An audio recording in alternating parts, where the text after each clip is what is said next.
Ever get to hole 12 and suddenly feel like you've lost 30 feet? Most masters blame their back, but your back isn't what controls your rotation. This is. And if you're losing distance late in the round, it's probably stuck. Power isn't the problem past 40, rotation is. Your back was the warning light and the rotation is the engine. And when the engine starts locking up, your back usually takes the load. So today we're looking at 4 movements that can get your rotation moving again.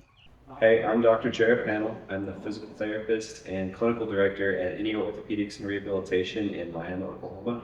The next round of stretches that we're going to be looking at in this specific series is going to be aimed at the thoracic spine. So the first one that we're going to look after here is going to be what we call airplanes. So what Colin is going to go after here, Colin is going to take any kind of wand. This is just PVC pipe that we've painted.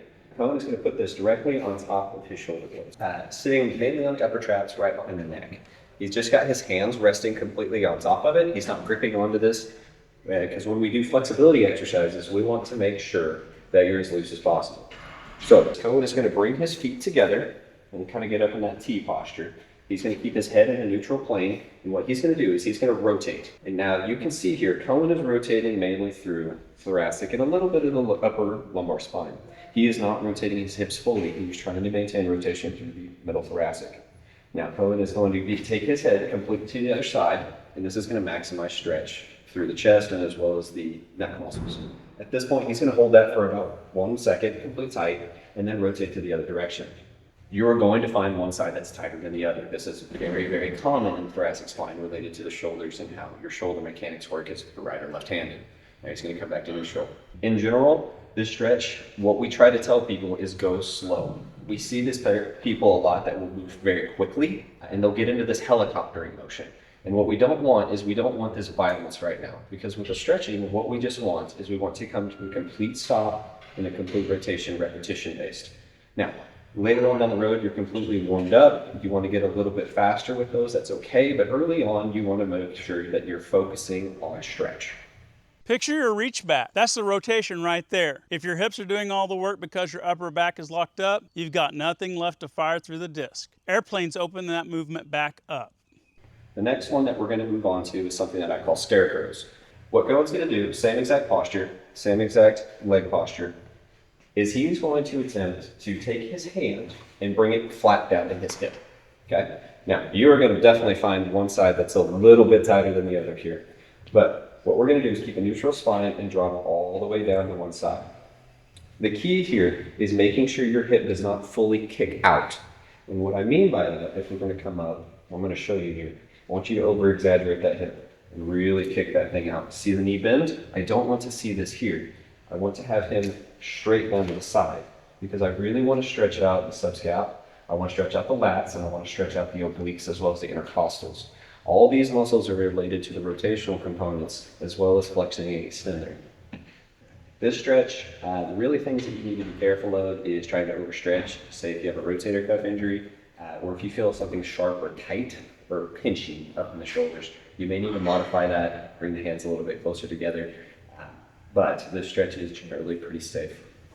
Most Masters players think they're stiff, but a lot of the time, we're not just stiff, we're locked up. And when the muscles don't move well, your body starts compensating somewhere else. The next one that we're going to move on to is one that we call flexion rotation. This is a little bit more of an advanced stretch and it's going to follow those two together. But what Colin is going to do is he's going to move into flexion and then he's going to move into rotation.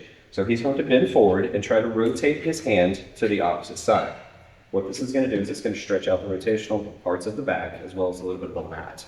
Then he's going to come back up to neutral and drop to the other side.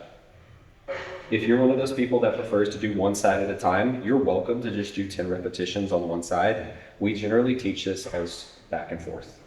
We find that it doesn't fatigue out the muscles and you don't have any rebound tightness when we do that. Once again, this is a little bit more of an advanced stretch. So if you're finding yourself having a difficult time bending at the waist, this may not be a stretch that you do immediately, or you try a few repetitions of it to make sure that we don't overstretch or pull muscle unintentionally.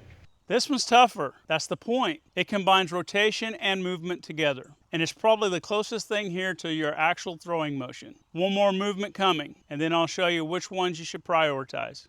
We're going to look at what we call deadlift hamstring stretch. Now, the deadlift is probably one of the most functional exercises that we can give people because it is multifactorial for the body. The hamstrings in general are over tight on most of the population. So what we're going to be looking for here is some very specific movement. If you're not familiar with the deadlift, Cohen is a good example of it. We're going to move through this a little segmentally. But what I generally teach is having the wand just right off the sides of your quads. You don't want a super wide grip here, you don't want to be super close either. We want to be neutral. And so what Cohen's first movement is going to be kicking his hips backwards. Cohen is going to work on kicking it back, keeping a flat spine. At this point, he is going to take that wand and he's going to go straight down to the floor. You can notice that Cohen has a pretty straight back here. What most people will tend to do, because they lack the range of motion, is they will round off the spine. We will get this right here, rather than a good stretch of the flat spine. With this stretch, you should feel this mostly in the hamstrings, the posterior side of your leg here. And this is very important that we go slowly with the stretch. As we go down, you are going to feel your hips kick back and you should start to feel tightness through here. Most people relate this to a little bit of what we call an RDL, but I typically go as a deadlift. Now, on the return upright, it's very important, just like in a deadlift, that you push your weight through the floor with your feet and you squeeze your glutes. And what I mean by that is he comes up, we do not want to lift with the paraspinals. We want to lift with the glute muscles. It's going to feel a little bit silly, but we need the glutes to contract. So as you come up, you should feel your glute muscles physically squeeze together. And what that's doing is it's ensuring that the muscles that pick you up from flexion are activating correctly and we're not overusing these paraspinal muscles that are generally deconditioned on people. With these lifts here for the thoracic, how does it incorporate with disc golf? As with a little bit of the lumbar stretches, they're going to be very similar. This is your generally holistic stretches, making sure we're as mobile as possible throughout the entire spine. If one part of the spine is a little bit more mobile than the other, what we see is compensation.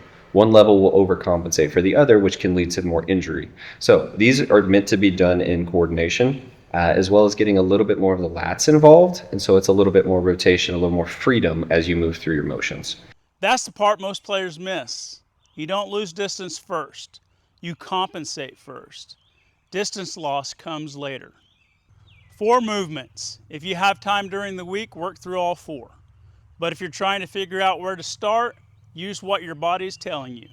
If your back is the first thing that tightens up, start with the airplanes. If your reach back feels short, spend more time with Scarecrows. If your hamstring, knees, or lower back feel like they're taking over, don't skip the deadlift hamstring stretch. And flexion rotation, that's your check-in. If this one feels rough, it usually means your body needs more rotation work overall. So don't think of all of these as 4 random stretches. Think of all of them as clues. Your body usually tells you where the restriction is. You just need to pay attention. This is how I'd start working these into the week. Not all at once, not forced, and not as one-time fix before a round. Slow, controlled, consistent. If rotation is the issue, this is how you start giving your body the movement back. You don't have to turn this into a workout. You just need to build it into your week.